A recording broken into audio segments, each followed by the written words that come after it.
let's say that you are without something that you really want.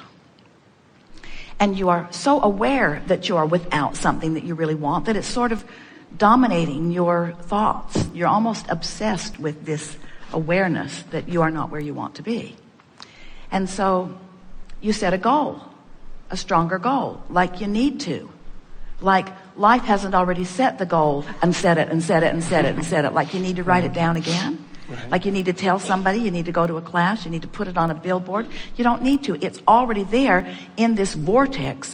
And the energy that creates worlds is on it. And all of the cooperative components have already been gathered. In other words, not only have you set the goal, but the larger part of you has already realized the goal, is already vibrationally experiencing the emotional manifestation of the goal. Are you following? So your work then is to bring yourself into vibrational alignment with it. So the more general you are in the beginning, the less you will be resisting it. Because if you get specific about something that you really want that you specifically don't have, the more you focus on it in specifics, the more you just compound the current vibration and hold yourself there vibrationally apart from what you really want. It's why it gets so frustrating. But if you begin to relax in that, go negative but general negative, begin to diffuse the specifics of it, you'll feel better and better and better and better. Saying things like, well, this sucks. It's general. You're less specific than when you're telling someone all of the detailed reasons why it sucks. Or say something like, well, this too shall pass. Now you're moving a little more over into the general and positive. But at least you're not beating the detailed drum of what you don't want. Now, what begins to happen as you begin to diffuse the specifics of this unwanted thing is that you begin to, the active vibration of unwanted begins to dissipate because of your lack of attention to it, because it's only your attention to it that keeps anything active. So as you distract yourself from the specifics by deliberately focusing upon the general, it begins to move, and you begin moving closer and closer, vibrationally speaking, to this vortex. So now you begin speaking more generally positive.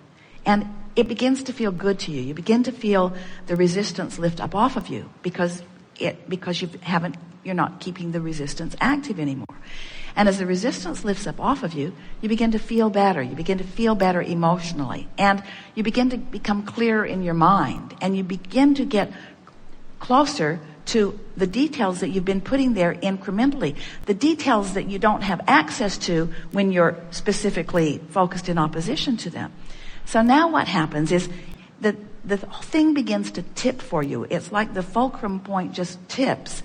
And suddenly, and it will feel sudden to you, you begin to find more specifics about the thing that you want. And and then it can get exciting. In other words, to talk about what you want in detail when there's no resistance is really intoxicating. It's really what the feeling of passion is. It's so fun to get really specifically focused.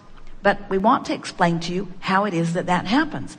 How it is that it happens is that you've already focused the details into being one at a time without even consciously realizing that you've done that. But because you've been vibrationally in a different place, you haven't had access to those details. As you diffuse the only thing that's holding you away from it, law of attraction and the power of that which you really are calls you closer and closer to it. And the closer to it you become, the more you are able to translate the vibration of it into meaningful things. Like first it's emotion, then it's thoughts, then it's words, then details begin coming.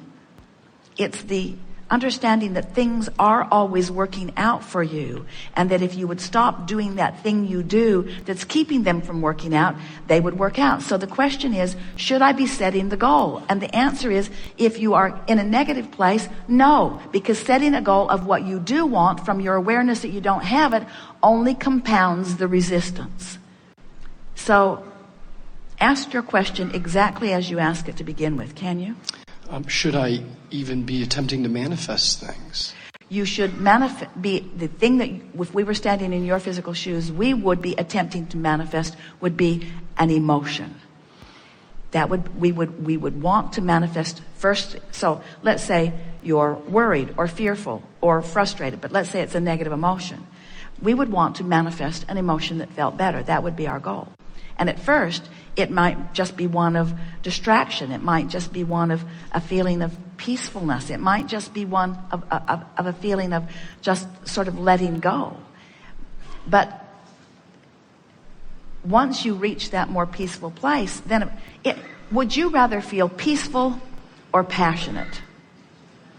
You would, wouldn't you? But isn't peaceful along the way? Would you rather feel passionate or desperate? Isn't there a big range of difference? Would you rather feel peaceful or desperate? Peaceful. In other words, it's easy to tell which one feels better. And so as you make it an emotional thing, as you let your goals be about your emotions, what happens is you gain control of your vibrational stance. If you will get your attention upon the manifestation of the way you feel, now you've got control of everything. And until you do, you've got control of nothing. So let's recap the answer again.